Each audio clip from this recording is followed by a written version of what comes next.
To the left of the grand staircase is the Gallery of Tutankhamun. It explores the life and death of the king born around 1345 BC and ruled Egypt between about 1336 and 1327 BC. Two guardian portrait statues of King Tut flank the sealed entrance to his burial chamber, the figures possibly representing the king and his ka, or soul. This armchair is made of wood covered in gold, inlaid glass, and semi-precious stones. The king and queen are depicted under a floral canopy and the raised Aten sun disk. Completely covered in very fine examples of miniature painting, Tutankhamun chases Nubians, Leviathans, lions, and desert animals. 4 shrines were placed in the burial chamber, one inside the other, around the sarcophagus and the 3 coffins protecting the mummified remains of the dead king. They probably had some function in his funerary rituals, and the inner shrine might have been used while transporting his body to the tomb. Tut's mummy was covered in jewelry. These collars of beaten gold are just a few examples. The Book of the Dead, spell 158, was meant to be recited over a golden collar inscribed with the spell and placed on the neck of the dead on the day of burial. Tut's second coffin, encasing his solid gold coffin, is made of gilded wood and inlaid with multicolored glass and semi-precious stones. This priceless innermost coffin of Tutankhamun is made of solid gold. It weighs 243 pounds, a value in gold of nearly $20 million. The coffin shape is that of Osiris, holding the sacred insignia, the Heka scepter, and the flail. The vulture and the uraeus, or rearing cobra, is protecting his forehead. The central gold band running down the king's body was inscribed with speeches from the god Seb and goddess Nut, giving eternal protection to King Tutankhamun.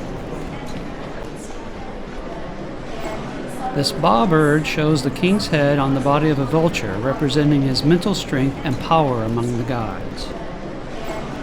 The gold funerary mask of Tutankhamun is an example of the highest artistic and technical achievements of the ancient Egyptians in the New Kingdom.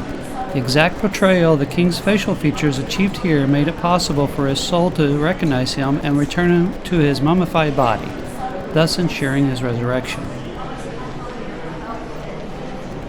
Covering the head of the wrapped mummy in its coffin and activated by a magic spell, number 151b from the Book of the Dead, the mask ensured more protection for the king's body.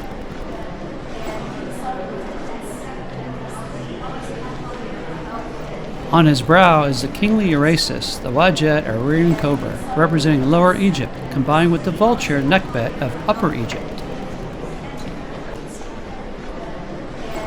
Trained as a photographer and archaeologist, Harry Burton, on the right, joined Howard Carter and recorded the excavation with thousands of very fine photographs.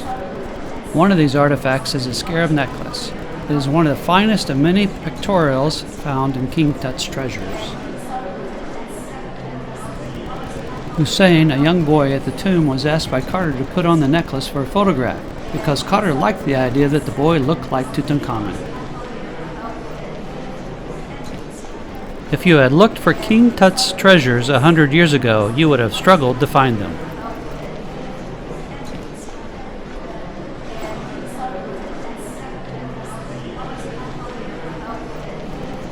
Until 1922, they had been hidden for all humanity for 3,000 years. Howard Carter broke open the tomb and gave us a glimpse of what an Egyptian boy king and his kingdom left behind. Now, at the Grand Egyptian Museum in Cairo, everyone can take their time exploring a culture and civilization so foreign to us, so unlike any we've ever seen.